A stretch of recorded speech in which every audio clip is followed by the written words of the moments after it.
Shalom Bapak Ibu sekalian, kami mengharapkan bahwa Bapak Ibu tetap berada dalam kondisi yang sehat. Kembali kita berjumpa dalam program Firman-Mu Pelita bagi Hidupku.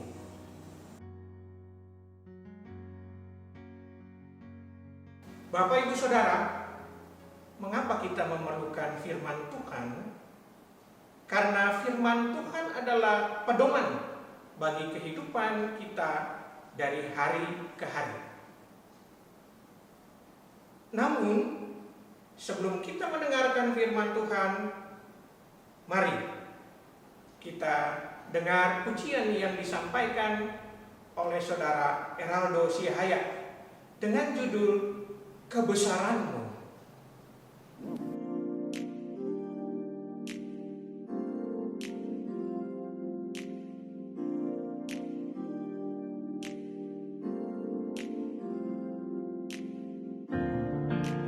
Ajarku berserah,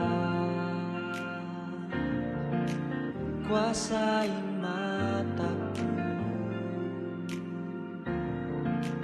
bahwa Kau besar, menggenggam hidupku. Walau ku berjalan di lembah yang gelap, tenang jiwaku, sebab Kau besertaku.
Bapak Ibu yang kekasih, mari kita mempersiapkan Alkitab kita. Kita akan baca dari Kitab Perjanjian Lama, Kitab Keluaran, pasalnya yang keempat, ayat 10 sampai dengan ayatnya yang ke-17. Kalau sudah mendapatkannya, mari kita berdoa mohon tuntunan Roh Kudus. Kita berdoa. Allah Bapa Sorgawi, kami bersyukur bahwa di saat ini kami akan mendengarkan firman Tuhan yang merupakan pedoman bagi kehidupan kami. Urapilah kami semua yang membaca dan mendengar, sehingga kami dimampukan oleh Roh Kudus-Mu untuk memahami dan memberlakukan firman Tuhan itu di tengah-tengah kehidupan kami. Berfirmanlah kepada kami ya Tuhan, karena kami siap mendengar. Amin. Bapak Ibu Saudara, mari kita baca dari Keluaran 4 ayat 10 sampai dengan ayatnya yang ke-17 yang menyatakan, lalu kata Musa kepada Tuhan, Tuhan, aku ini tidak pandai bicara, dahulu pun tidak, dan sejak Engkau berfirman kepada hamba-Mu pun tidak, sebab aku berat mulut dan berat lidah. Tetapi Tuhan berfirman kepadanya, siapakah yang membuat lidah manusia? Siapakah yang membuat orang bisu atau tuli, membuat orang melihat atau buta? Bukankah aku, yakni Tuhan? Oleh sebab itu, pergilah, aku akan menyertai lidahmu dan mengajar engkau apa yang harus kau katakan. Tetapi Musa berkata, Tuhan, utuslah kiranya siapa saja yang patut kau utus. Maka bangkitlah murka Tuhan terhadap Musa, dan ia berfirman, bukankah di situ Harun, orang Lewi itu kakakmu? Aku tahu bahwa ia pandai bicara. Lagi pula ia telah berangkat menjumpai engkau, dan apabila ia melihat engkau, ia akan bersukacita dalam hatinya. Maka engkau harus berbicara kepadanya dan menaruh perkataan itu ke dalam mulutnya. Aku akan menyertai lidahmu dan lidahnya, dan mengajarkan kepada kamu apa yang harus kamu lakukan. Ia harus berbicara bagimu kepada bangsa itu. Dengan demikian ia akan menjadi penyambung lidahmu, dan engkau akan menjadi seperti Allah baginya. Dan bawalah tongkat ini di tanganmu, yang harus kau pakai untuk membuat tanda-tanda mujizat. Demikianlah pembacaan Alkitab. Bapak Ibu Saudara, pembacaan firman Tuhan ini dengan judul Musa diutus oleh Tuhan. Tema yang diangkat adalah kekurangan manusia dan kuasa Allah. Artinya ada dua hal. Di satu sisi kelemahan manusia, tapi di sisi lain adalah kuasa Tuhan yang memampukan manusia untuk bisa melakukan apa saja. Bapak Ibu Saudara yang dikasihi oleh Yesus Kristus, ada dua alasan kenapa Musa menolak permintaan Tuhan untuk membawa umat Israel keluar dari Mesir. Yang pertama, siapakah aku ini? Maka aku yang menghadap Firaun dan membawa orang Israel keluar dari Mesir. Jadi ini adalah alasan Musa, adalah alasan eksternal yang berhubungan atau yang terhadap orang lain. Di satu sisi dia akan berhadapan dengan Firaun, di sisi yang lain dia juga akan berhadapan dengan umat Israel.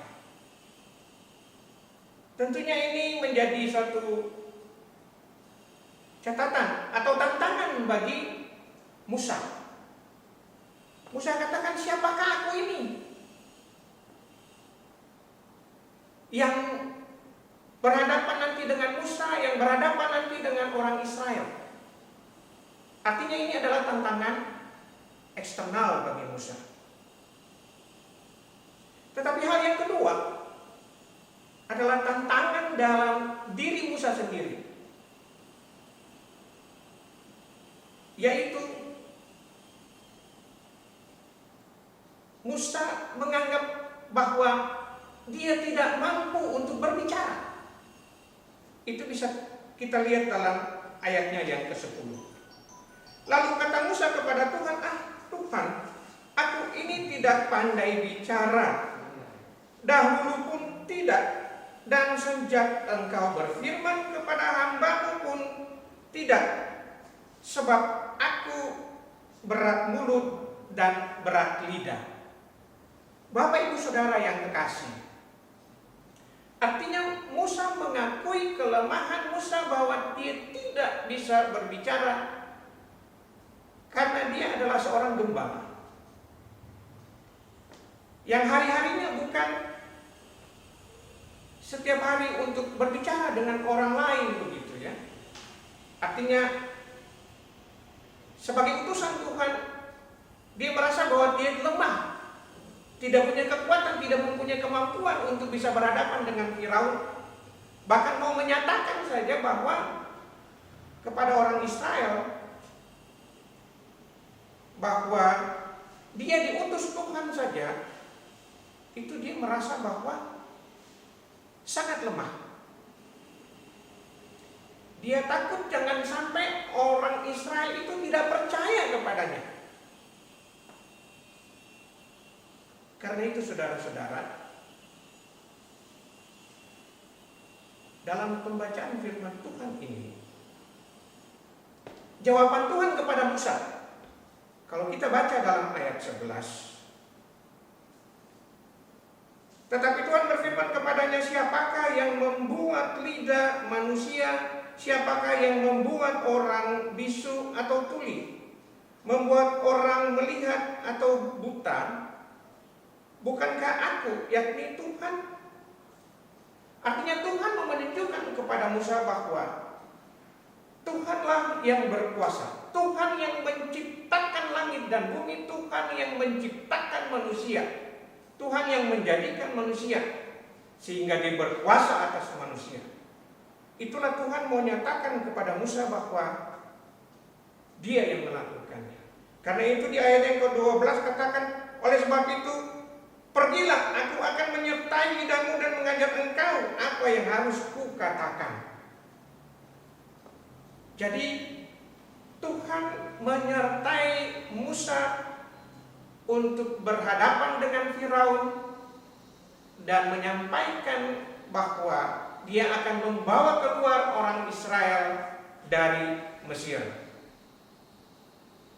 Bapak Ibu Saudara yang dikasihi Tuhan Yesus Kristus,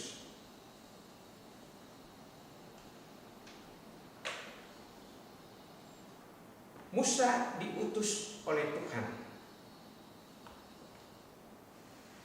Karena itu Bapak Ibu, kelihatannya Musa, Tuhan sudah katakan kepada Musa bahwa Tuhan menyertai, tetapi dia tetap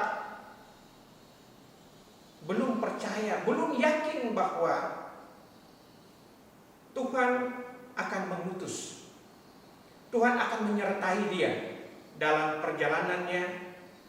Tuhan akan menyertai untuk berhadapan dengan Musa. Bapak Ibu yang kekasih dalam Yesus Kristus, kenapa dia tidak percaya, tidak yakin itu? Karena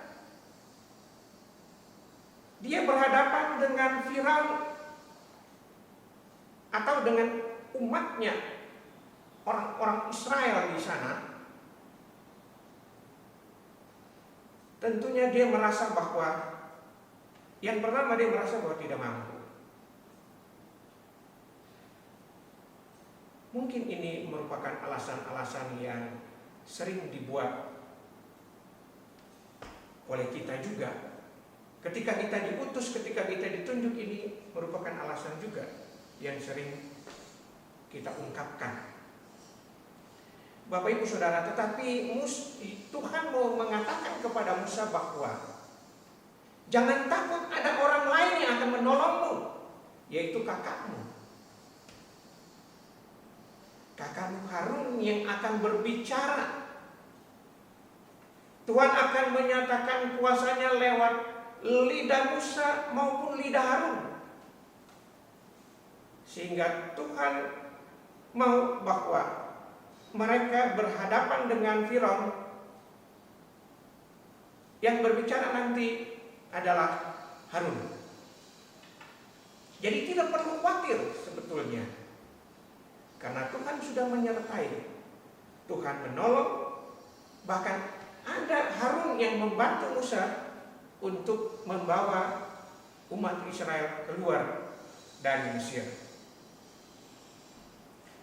Bapak Ibu yang kekasih, tentu Tuhan tidak pernah melepaskan kita dari persoalan-persoalan yang kita hadapi dari hari ke hari. Asalkan kita percaya, kita taat, kita selalu bermohon kepada Tuhan, maka Dia senantiasa menyertai kita. Apalagi dalam situasi di mana kita berada dalam pandemi COVID-19. Kita berada di rumah. Itulah kesempatan di mana kita berkumpul bersama dengan keluarga. Kita menaikkan syukur. Kita minta Tuhan untuk tetap menyertai kita di tengah-tengah kondisi wabah COVID-19. Kita bergumul dengan sungguh-sungguh. Kita mempercayakan kehidupan kita ini kepada Tuhan, supaya Tuhan tetap menuntun dan menyertai kita. Bapak Ibu yang kekasih dalam Yesus Kristus,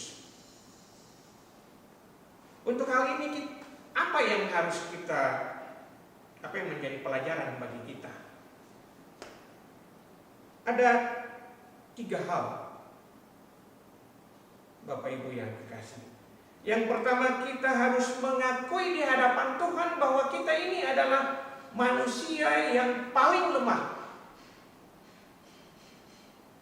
Tanpa tuntunan dan penyertaan Tuhan, kita tidak mampu untuk melakukan apapun. Itu yang pertama, kita harus akui bahwa kita adalah orang-orang yang lemah. Karena dengan kita mengakui kelemahan kita, tujuannya untuk kita meminta Tuhan untuk memberikan kekuatan bagi kita. Jadi, Bapak Ibu Saudara yang kekasih dalam Yesus Kristus, mari kita tetap dekatkan diri dengan Tuhan, minta Tuhan menyertai kita dalam kondisi ini, supaya kita tetap bisa berada dalam kondisi yang sehat dengan tidak kurang sesuatu apapun. Bapak Ibu yang kekasih, ada yang kedua.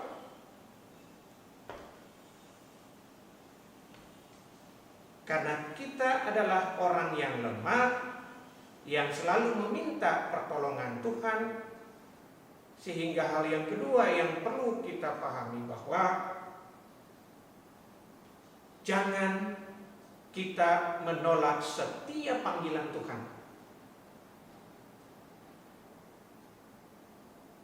Saya ulangi lagi, jangan kita menolak setiap panggilan Tuhan.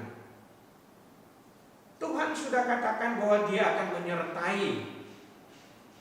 Dia tidak akan membiarkan umatnya itu pergi atau melakukan apapun tanpa tuntunan dan penyertaan Tuhan. Karena itu jangan kita menolak kalau kita diminta untuk, atau Tuhan memanggil kita untuk pelayanan kita di tengah-tengah jemaat kita. Bapak Ibu yang terkasih dalam Yesus Kristus, ini memang paling pasnya ketika kita dalam suasana untuk memilih unit misioner. Karena itu kepada Bapak Ibu Saudara yang ketika nantinya akan terpilih, jangan menolak. Kita tidak pandai berbicara, kita lemah kita takut, kita grogi, dan apapun yang kita alami dalam kelemahan tubuh kita, mari saudara-saudara, minta Tuhan untuk menolong kita. Tuhan tidak pernah menolak permintaan kita. Karena itu kita mohon kepada Tuhan, sertai kami, sertai kita, supaya di dalam perjalanan pelayanan kita, Tuhan selalu menyertai kita. Hal yang ketiga Tuhan, saudara-saudara, janji penyertaan Tuhan. Janji Tuhan itu tidak bohong. Tuhan tidak pernah mengingkar janji. Satu hal yang menjadi bukti bahwa hari ini, saat ini, kita masih berada dalam kondisi yang sehat, itu adalah penyertaan Tuhan. Karena setiap hari kita tetap berdoa kepada Tuhan untuk menolong dan menyertai kita dalam kehidupan kita dari hari ke hari.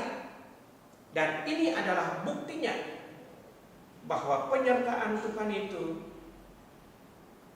tidak pernah bohong. Dia selalu menyertai kita sejak saat ini sampai selama-lamanya. Bapak Ibu yang terkasih dalam Yesus Kristus, dengan demikian bahwa kekurangan manusia, ketika kita meminta pertolongan Tuhan, maka kuasa Tuhanlah yang memampukan kita untuk kita dapat melaksanakan pelayanan kita dimanapun kita berada di tengah-tengah jemaat. Kiranya firman Tuhan yang singkat ini dapat menjadi kekuatan bagi kehidupan kita, lalu kita mempercayakan diri kita terhadap kuasa Tuhan, sehingga kita tetap berada dalam kondisi yang sehat dan kita dapat menjalankan akan kehendak-Nya di tengah-tengah dunia ini. Tuhan memberkati kita sekalian. Amin. Mari kita berdoa. Ya Allah, kami bersyukur bahwa lewat firman yang baru kami baca, kami renungkan, yang menjadi kekuatan bagi kehidupan kami, karena kami adalah orang-orang yang penuh dengan kelemahan. Tetapi kami yakin dan percaya bahwa ketika kita selalu meminta kepadamu ya Tuhan, maka Tuhan selalu menuntun dan menyertai kita kemanapun kita berada atau kemanapun kita pergi. Tuhan selalu menyertai kita. Dalam nama Yesus, firman yang hidup, kami berdoa. Amin.